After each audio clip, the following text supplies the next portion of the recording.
اعوذ باللہ من الشیطان الرجیم بسم اللہ الرحمن الرحیم۔ قندیل یوٹیوب چینل دیکھنے والے ناظرین کی خدمت میں آداب عرض ہے۔ ناظرین، زندگی دنیا میں فقط لمحات کے گزارنے کا نام نہیں، بلکہ ہر انسان کو فطری طور پر اپنے قوم، قبیلے، مذہب، روایات، اقدار، طور طریقوں اور معاشرتی آداب کو ملحوظ خاطر رکھ کر گزارنا پڑتا ہے۔ جو اقوام ایسا نہیں کرتی وہ ہمیشہ کے لیے تاریخ میں نیست نابود ہو جاتی ہے۔ جس طرح کہ ہمیں تاریخ سے اور خود قرآن حکیم سے کئی اقوام کی قصے کہانیاں ملتی ہے کہ کس طرح وہ کن وجوہات کی بنیاد پر دنیا سے نیست اور نابود ہو گئے۔ ناظرین، بس قسمتی سے ہم بھی انہی جن میں شامل ہیں جو اپنے اقدار، روایات اور اہداف بھول چکے ہیں۔ اگر ہم بنظر غیر دیکھیں تو ہماری صفوں میں ہر لمحہ ایک نہ ایک قصہ، کوئی نہ کوئی کہانی روزانہ کے حساب سے شامل ہوتی رہتی ہے۔ ان کہانیوں میں شامل کردار آپ لوگوں کو بالکل روز روشن کی طرح غدار نظر آئیں گے۔ یہ اپنے اقوام کے غدار آج کے نہیں ہے ہماری صفوں میں، بلکہ ان کی ایک طویل تاریخ ہے۔ گزشتہ دنوں ٹی وی سے پیش کیا جانے والا ترک ڈرامہ ارطغرل آپ لوگوں نے یقیناً دیکھا ہوگا۔ کس انداز سے العزیزیہ کی سلطنت یا دیگر اسلامی قبیلے آپس میں برسر پیکار رہتے ہیں، اور خصوصاً العزیز کی سلطنت اور ان کا محل کتنے سازشوں کا آماجگاہ بنا رہتا ہے، صلیبیوں کا ان کے اوپر کتنا گرفت رہتا ہے۔ یہی حال آج عالم اسلام کا ہے۔ ہماری بیوروکریسی، ہمارے جرنیل، ہمارے ادارے، حتیٰ کہ ہمارے علماء بھی ان کے اشاروں پر دانستہ یا غیر دانستہ طریقے سے ناچتے رہتے ہیں۔ یہ یقیناً لمحہ فکریہ ہے ہمارے لیے کہ ہم سمجھتے ہوئے بھی بے بس ہے۔ جس طرح العزیز بے بس نظر آتے ہیں اپنے رفقا کے چنگل میں، اسی طرح ہمارے حکمران بھی سارے کے سارے بے بس نظر آ رہے ہیں، چاہے عرب کے شاہ ہوں یا عجم کے جمہوری بادشاہ، جمہوری زعماء، سب کے سب صلیبیوں کے چنگل میں نظر آتے ہیں۔ ماضی میں طاقت تو مسلمانوں کے پاس تھی، حکمت بھی، علم بھی، لیکن آج تو علم، طاقت، معیشت، حتیٰ کہ اخلاقی اقدار بھی مغرب اور یورپ کے پاس ہے۔ ہم تو ہر لحاظ سے کھوکھلے ہو گئے ہیں، کیونکہ ہم ہمیشہ صلیبی سازشوں کا شکار رہے ہیں، اور دوسری جانب ہمارے اپنے صفوں میں غدار بہت پیدا ہوتے ہیں، جس کے نتیجے میں آج ہم ہر لحاظ سے ذلیل اور خوار ہو رہے ہیں۔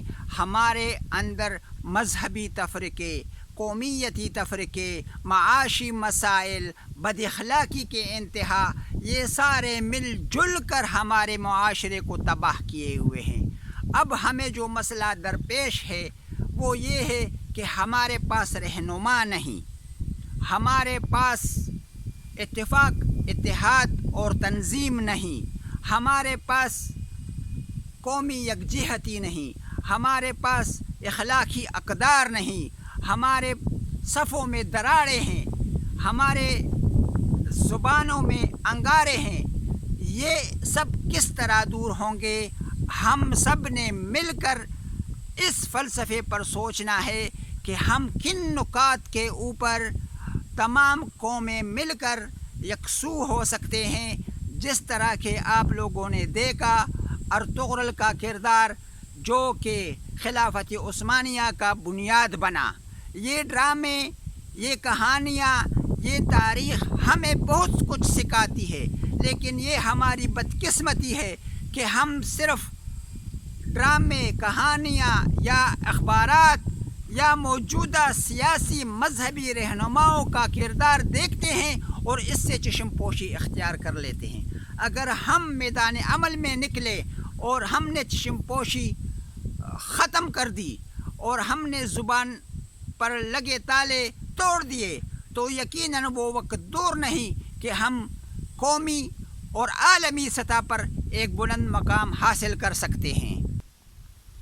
آج صلیبی غیر اعلانیہ طور پر ہمارے مسلمان ممالک کے خلاف برسر پیکار ہیں، اور مسلمان حکمران یہ جانتے ہوئے بھی زبان پر تالے لگا بیٹھے ہیں کہ ہمارے خلاف باقاعدہ جنگ کا آغاز ہو چکا ہے، لیکن ہمیں ورغلانے کے لیے 5th جنریشن وار اور مختلف قسم کے منافقانہ حربے تو استعمال کیے جا رہے ہیں۔ ہمیں ہندوؤں سے اور پڑوسیوں سے ورغلایا جاتا ہے، لیکن جو ہمارا اصل دشمن ہے، جو ہماری جڑوں کو کاٹ رہا ہے گزشتہ 103 سال سے، اس کے متعلق ہمیں نہ اشرافیہ بتاتا ہے نہ ہمارے تاریخ دان اور دانشور۔ اگر ہم دیکھیں تو ہمارے مقابلے میں یہودی کبھی نہیں آئے، ہندو کبھی نہیں آئے، بلکہ ان قوتوں پر مسلمانوں نے حکمرانیاں کی ہے۔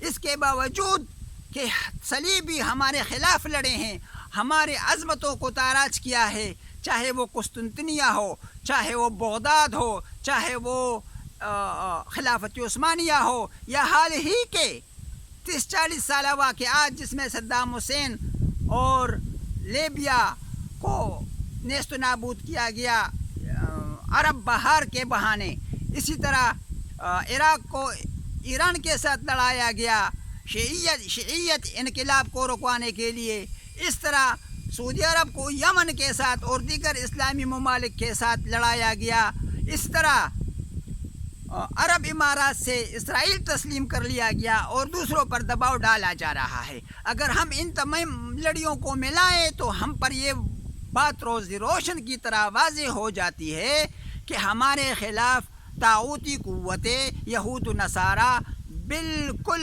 یکسو ہو گئے ہیں، لیکن جو اصل طاقت کا سرچشمہ ہے وہ عیسائی ہے، کیونکہ طاقت، عظمت، شہرت، اسلحہ، طاقت سب کچھ یہود نصارہ کے پاس ہے۔ یہودی تو چند لاکھ ہیں، وہ تو کروڑوں تک ان کی تعداد نہیں پہنچتی، تو ہمیں ان سے نہیں ڈرنا چاہیے۔